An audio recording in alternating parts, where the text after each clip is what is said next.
अस्सलाम वालेकुम जी, मैं हूं ज़िया बलोच। सामीन, इलेक्शन के बाद जो इक़्तिदार की बंदर बांट का मामला था वो तो तकरीबन मुकम्मल हो गया है, लेकिन ये ताख़ीर क्यों की जा रही है?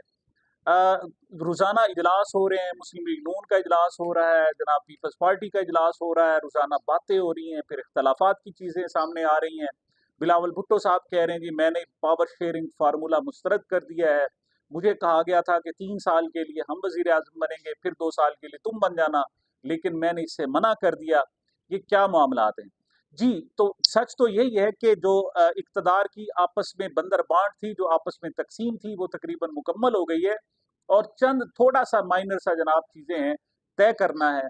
ये दरहकीकत सियासी गिद्ध हैं, जो नोच रहे हैं कि किस तरीके से हमने नेक्स्ट तो 2 साल या 4 साल या 5 साल जितने भी हों, हमने किस तरीके से इस कौम को नोचना है, कहाँ-कहाँ से हमने जौंकें लगानी है, कहाँ-कहाँ से इस कौम का खून चूसना है, इस हवाले से जनाब ये सारे मुज़ाकरात जारी थे।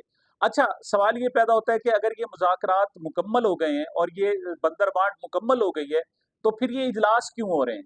तो बाखबर ज़राए का कहना ये है कि ये जो बंदरबांट है, ये उस उनके लिए नहीं है, बल्कि ये मखसूस नशिस्तों के लिए सोचा जा रहा है कि पीटीआई को उन मखसूस नशिस्तों से किस तरीके से महरूम रखा जा सकता है। यानी अगर तहरीक इंसाफ के पास पंजाब में मखसूस नशिस्तें आ गईं, तो मरियम नवाज़ के लिए जो पहली मर्तबा खातून वज़ीर आला बन रही हैं, उनके लिए इक़्तिदार चलाना मुश्किल हो जाएगा। उन्होंने जो आके डिक्टेटरशिप करनी है, जो आगे आके उन्होंने जो मुतलक़ल उनानी करनी है, वो उनकी नहीं हो सकेगी, उनकी मनमानी नहीं हो सकेगी। इस वजह से प्लान किया जा रहा है कि किसी तरीके से जो मखसूस नशिस्तें हैं, वो भी हथिया ली जाएँ। ये काम आम तौर पर सियासी गिद्ध किया करते हैं और वही सियासी गिद्धों का जो किरदार है, ये सियासी गधे अदा कर रहे हैं। बंदर बांट कैसे हुई है जी, ये मैं आपको बता देता हूँ। तय हो गया है कि वज़ीर आज़म जो है शहबाज शरीफ साहब होंगे, नवाज़ शरीफ साहब को निकाल दिया गया है। मैं हैरान हूँ कि जिस तरीके से मोहतरमा मरियम नवाज़ साहिबा ने इलेक्शन मुहिम चलाई और जिस तरीके से इवन शहबाज शरीफ साहब भी, हालाँकि इनको पता था कि वज़ीर आज़म वो बनेंगे, लेकिन कितने झूठे मुँह के साथ, कितनी मुनाफ़िकत से के साथ ये कहते थे कि हमने जनाब नवाज़ शरीफ को वज़ीर आज़म बनाना है। और मोहतरमा मरियम नवाज़ साहिबा तो ये कहती थी कि बस चंद दिन की बात है, सारे दुखों का मदावा होने वाला है। नवाज़ शरीफ आएगा और मुल्क को और कौम के दिन फिर जाएँगे, सारी बेरोज़गारी खत्म हो जाएगी। और नवाज़ शरीफ साहब खुद भी किस तरह कहते थे कि नहीं जी, मैं जब आइंदा आऊँगा तो यहाँ कोई एक भी बेरोज़गार नहीं होगा। बहरहाल वो सारा मुनाफ़िकत थी, सारी ढकोसलेबाज़ी थी। शहबाज शरीफ साहब ने वज़ीर आज़म बनना था। लेकिन बहरहाल इसमें मैं ये कहूँगा कि धोखा नवाज़ शरीफ से हुआ है, लाज़मी हुआ है। देखें, इमरान खान साहब के साथ तो हुआ जो कुछ हुआ, वो जेल में पड़ा हुआ है, लेकिन यहाँ पर धोखा नवाज़ शरीफ के साथ भी हुआ है और धोखा करने वाले कोई और नहीं है, बल्कि उनके अपने सगे भाई और उनकी साहबजादी हैं। तो वज़ीर आज़म के तौर पर शहबाज शरीफ साहब का नाम फाइनल हो गया है और सदर ममलिकत के लिए भी नून लीग ने रज़ामंदी ज़ाहिर कर दी है कि अगले 5 साल के लिए आसिफ अली ज़रदारी साहब बिला शिरकत गैर पाकिस्तान के सदर होंगे। अगरचे उन्होंने अभी तक अपने आप को सदर ही लिखा है और उनके साहिबजादे तो उन्हें मुसलसल सदर कहते हैं, सदर जरदारी साहब, सदर आसिफ जरदारी साहब। अच्छा, यहाँ पर जो उनको सदर कहने के हवाले से 2 डाउट्स, बेनिफिट्स ऑफ डाउट्स का सहारा लिया जाता था। एक तो ये कि वो पीपल्स पार्टी के सदर हैं, इस वजह से उनको सदर जरदारी कहते थे।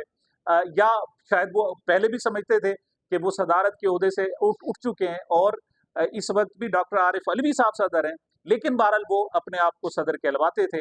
अब वो आइंदा 5 साल के लिए सदर होंगे और बाकी सूबों में भी जनाब बंदरबांट कर ली गई है। मैं एक सूबे का हवाला आपको बता देता हूँ।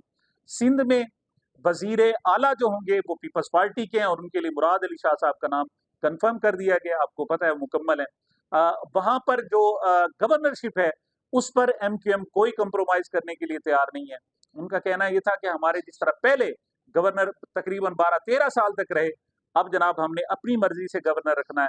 तो कामरान टेसोरी साहब भी इसको कंटिन्यू करेंगे और वो इस वक्त खुलकर गवर्नर के बजाय एमक्यूएम के कारकुन का रोल अदा कर रहे हैं और उन्होंने अपने जो अंदर से उनकी मुखालफतें आ रही थी, उनको उन्होंने किसी हद तक खामोश करा दिया है और वो अगले सदर होंगे। अच्छा, सिंध का मामला हो गया। बलूचिस्तान की तरफ हम आ जाते हैं जनाब।